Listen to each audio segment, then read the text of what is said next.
Well, hello, everyone. It's JP. Welcome to the Knight Rider podcast. I am your host, author of Frigg's Giant, as well as hopefully some other upcoming books coming out soon. I just gotta get off my lazy ass and work on them. Funny enough, I got about 4 works in progress right now that I can't seem to get done. One of them being a book that is completed. I just need to get a proper edit of it, which I know is going to be expensive as hell. So I'm taking my sweet time with that. Also working on some whips. I'm working on a prequel to a book series that I started, which I guess if that gets published first, it's not technically a prequel, but I doubt it will be published first. During quarantine, I'm working on a book called The Night Stalker. That's a work in progress title right there. Who knows what it'll end up being? It's about a hunter who hunts vampires, werewolves, stuff like that. I think it was definitely inspired by The Witcher, which I was watching during, it just came out on Netflix.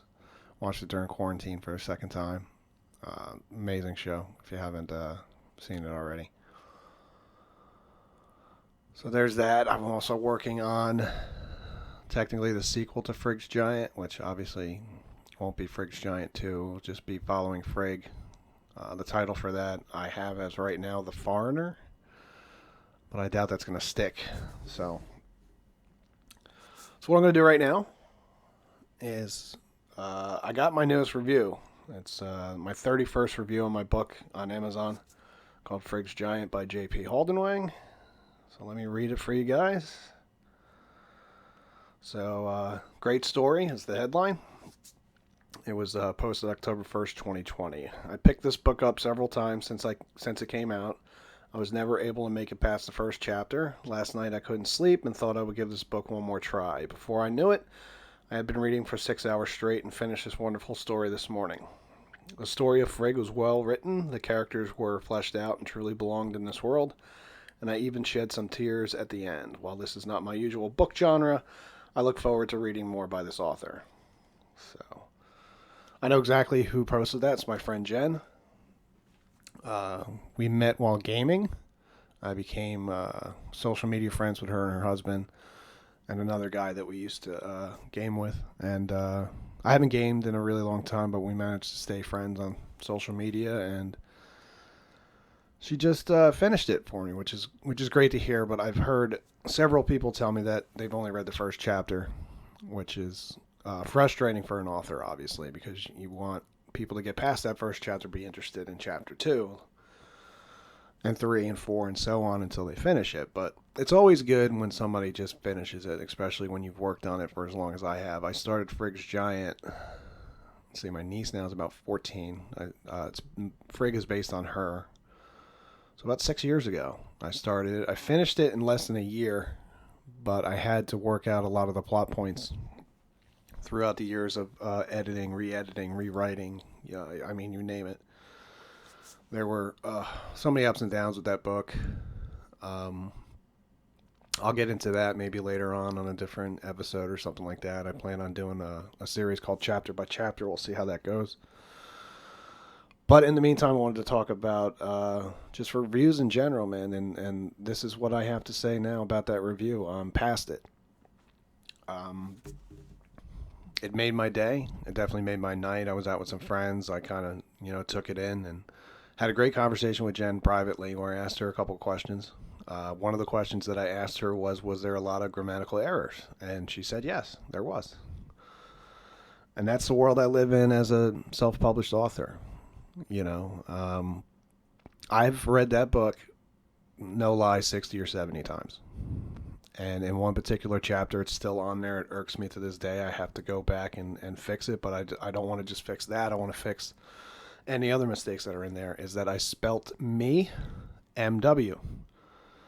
Now, if you look at your keyboard, you'll notice that E and W are right next to each other. So it's a simple mistake. But for some strange reason,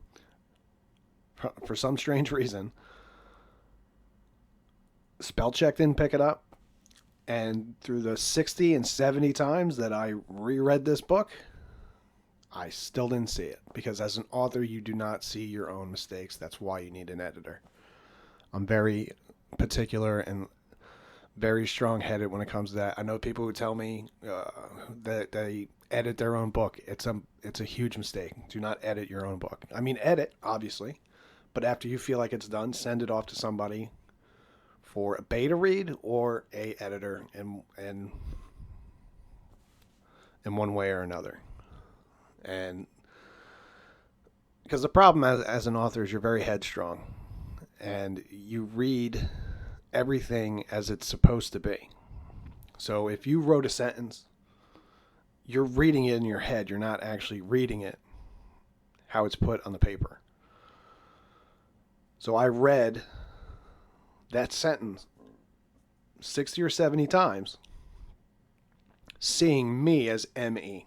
because I probably finished the sentence in my head before I looked it over on the page. And that's a huge mistake. And that mistake is, I still hate the fact that it's there even now. But like I said, if I'm going to do a major edit of it again because I have to pay my formatter, I'm not just going to have him fix one thing. And now what it comes down to, which I think is an amazing idea, is that not that I don't love my cover, because I love the cover of Frank's Giant, and I'll probably put that as the picture for this audio. I love that cover. I fell in love with it the moment Annika made it for me. But I'm honestly thinking about changing it. Just so the people who bought it first have a first edition to that book. And I'm not saying that I'm going to become famous or anything like that, but in the event, because you never know. You never know where writing might take somebody. Somebody could be like, I got the first edition of that book with all the spelling mistakes. And the good thing is according to Jen and according to a couple other people, it didn't really stop them from being interested in the book, but it did for somebody who I didn't know. A guy, maybe 2 reviews ago, gave me a 4-star review. Said he wanted to give me a 3, but he liked the characters, even though he, in his review, said that some of the characters acted out of character, something along those lines. I really don't feel like pulling it up. Because the review to me, he gave Cloudy with a Chance of Meatballs a 5-star review, for crying out loud. Not that it doesn't deserve a 5-star review, but I think my book was a little bit better than that movie. Anyway, he made the point in his review to point out that there were a lot of grammatical mistakes, and one of his suggestions was I should read it over more. Okay, I appreciate the advice, but you have no idea how long I spent reading that book. I spent forever reading that book over and over and over and over again. And sometimes you just don't see them.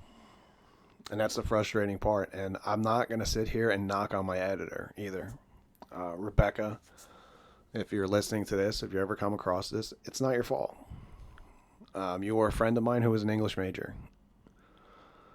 And I dare anybody out there to go and get a price from a professional editor.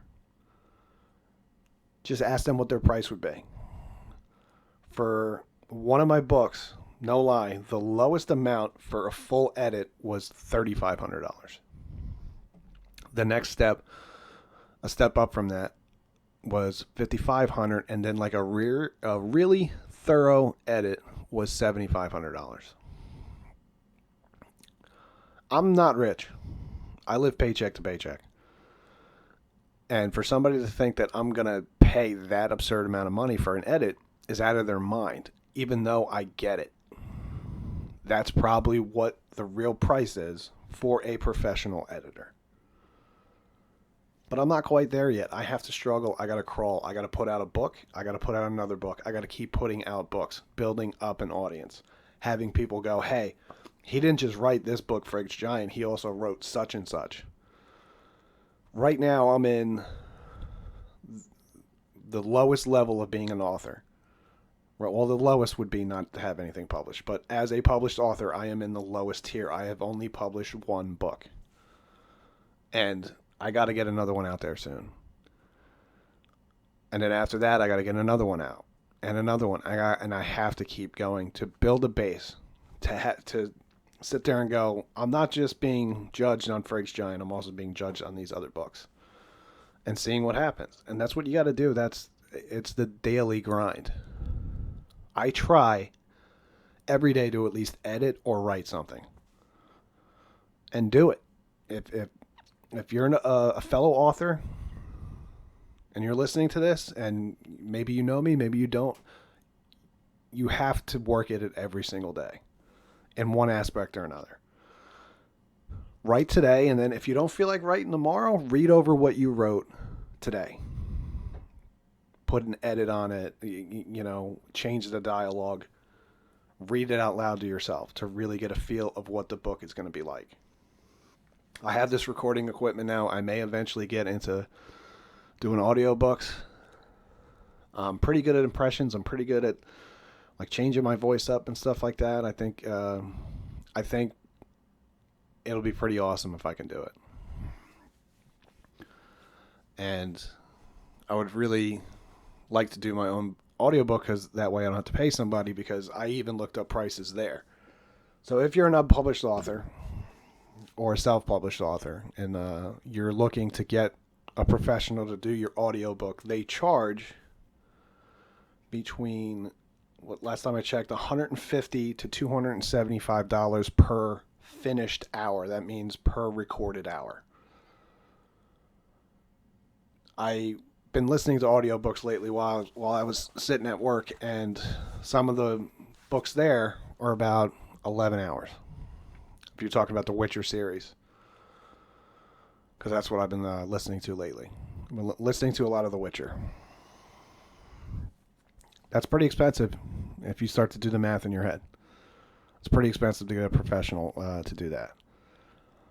So writing isn't easy, man. Writing is a huge struggle, especially if you're first starting out, especially if you're somebody like me who, I'm not trying to knock myself, I'm not looking for sympathy, I'm pretty dumb. I literally had to relearn there, and there after I graduated. Two, and two. Then and then. Affect and effect. I wasn't a very smart kid in school. I wasn't the sharpest at all. I averaged D and C grades. But I had a great imagination, and I still do. And even if I'm dumb, even if I continue to be stupid, I'm going to continue to write. Because I can write great stories, I feel like. And I'm not going to stop. My biggest fear is dying with 3 great books in my head before I have a chance to write them, which I think a lot of committed authors have a fear of. I've been getting a lot of writer's block lately, and what I've basically been doing is if I get blocked on a chapter, I jump forward and I go forward into the book. Like I've been working on this work in progress called Calbron the Unbreakable. It's a prequel to my 1 series, and I just kept hitting the block on chapter 2 and chapter 3, and I kept going back and forth between them. And I'm like, you know what? Screw it. I'm going to write the end. So what I did is I sat there and I wrote out the end, and I got a good 6,000 words out of it. I'm at 48K right now, which I think is pretty good. And if I get back to it tonight, if I do something tonight, I'm hoping to hit 50. Even if I have to jump around, and it's kind of what I call puzzle writing. You're pretty much writing it in sections and eventually putting it together. And when you reread it, you could sit there and you can maybe fix those mistakes of writing it in different sections. I've been doing that a lot lately. I did that with Frigg's Giant. I wrote the first chapter of Frigg's Giant and the second to last chapter of Frigg's Giant first. And then I just connected them. And it worked out. I mean, there were definitely some changes. I'm not going to lie. But you got to do whatever you need to do in order to get the words on the page. That's the hardest part, man. And my editor, a couple of the editors that I've worked with have picked on me all the time because a lot of my characters nod or they'll smirk. Your first draft is going to suck. Your first draft is going to be terrible. But that's not the final draft. You got to remember, get the words on the paper first, or the page, or the computer, the typewriter, however you're writing. If somebody is using a typewriter to this day, my hat's off to you, because there's no way I'd have the patience. But the first goal is just to get everything down. Spill it out onto the paper. That's all you have to do. It's going to suck. You could give it to a beta reader, and a beta reader will probably think it sucks too. But it's just, it's getting it out. That's the hardest part of writing the book. And then once you're even done with the book, that's not even the hardest part. The hardest part is editing the book, getting beta readers, trying to clean up plot holes. There was a huge plot hole that was brought to my attention probably 2 weeks before I was going to publish Frigg's Giant, and I had to go back and I had to fix it real quick. And if it wasn't pointed out to me, man, whew, that's why you do multiple sessions with your editor. You get on Skype with your editor. You get on the phone with your editor. You talk to them in person if they're local. You have to have somebody who can talk you down from the ledge to let you know that it is a good story, but to also criticize you. You have to be able to take criticism. If you can't take criticism, you're not going to be a writer. I have a 1 or 2 or 3-star review, probably multiple of them, on the horizon. It's going to come tomorrow or next week or a month from now or a year from now. And when it comes, I'm probably going to be devastated for a day, for a couple hours. I'm going to question myself. I'm going to ask myself, am I a good writer? Should I continue with this? Should I keep doing this? And the answer is yes. The guy gave a 5-star review for Cloudy for a Chance at Meatballs. I mean, you got to consider the people who are leaving these reviews. One of the greatest quotes I've ever heard in my entire life was from Rob Zombie on the Joe Rogan show, the Joe Rogan podcast, when he said, I used to care about reviews until I saw who was leaving them. You should see some of these people who leave reviews in real life. I'm not trying to knock them. I really appreciate them for giving me a review, for taking the time out of their life to take the 7 or 8 hours, however long it took to read Frigg's Giant, and give me a review. I really do. But you have to believe in yourself more than you believe in that review, if it's a bad one. And even with the good ones, I'm past my new review right now. I'm past it. I'm looking forward to the next review. And if the next review is a bad review, I'm going to take it into consideration. I'm going to try to apply it to my future as a writer. All right, he thought that, or this new person thought this, thought I didn't describe things enough, thought that the dialogue wasn't as good, thought that this character didn't act the way that he was supposed to act. And then you move on, and then you take that into consideration, and you could do 2 things. You could go F you, or you can go, you know what, let me apply that. Let me take this new character in this new book, and let me try to make sure that he doesn't do anything out of character. And that's what you do. I mean, I'm looking forward to what I'm capable of in my next book, because Frigg's Giant is the farthest thing from something that I wanted to write. I literally came up with the idea in 10 seconds, because I was a huge fan of Pete's Dragon as a kid. It hasn't aged well, and it was funny because while I was writing Frigg's Giant, the new Pete's Dragon came out, which I thought was hilarious. Anyway, so I thought, what's the opposite of a boy? Obviously, it's a girl. What's the opposite of a dragon? And I thought maybe a giant. And this, I had no idea about BFG, because I know other people are gonna suggest that. Like, I had no idea what BFG was. Never heard of it until I saw the preview. And once again, that preview came out while I was in the middle of writing Frigg's Giant, and I was pissed. Well, I'll get into authors stealing from my head one day. Not that BFG did. BFG obviously came out a really long time ago, probably before I was born. But this isn't the first book about, obviously, a little girl who befriends a giant. And it probably won't be the last. And there is no such thing as an original idea, I guess. You're going to find that out as an author. And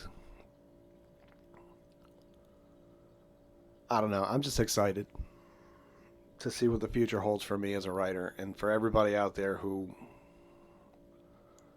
has a book out or is about to have a book out or plans to have a book out one day. My overall message for this is the reviews are great. I would rather have somebody give me a 3-star review who read my book over somebody who just gave me a 5-star because I was my friend. Because they were my friend. I'm not going to lie, that's happened.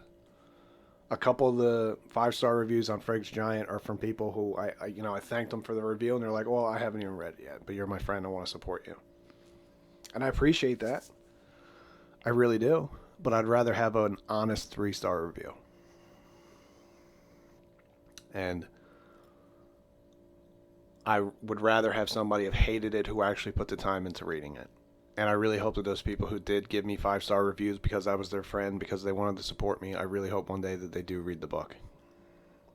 Because I think it's an amazing book. It's a book about friendship, an unlikely friendship. It's a book about loyalty. It's a book about two people from two completely different backgrounds who become friends. A 8-year-old girl and I think he was a 30-foot giant. So that's my rant for today. Maybe I'll do a couple more one of these days. I hope you listen to the entire thing. Sorry if I bored you. I'm looking forward to doing more of these. So for all you fellow writers out there, good luck today. Get something done. For all my fans, wherever you are, you're my inspiration, and I really hope that my future projects are good enough for you, and I really hope that you love them too.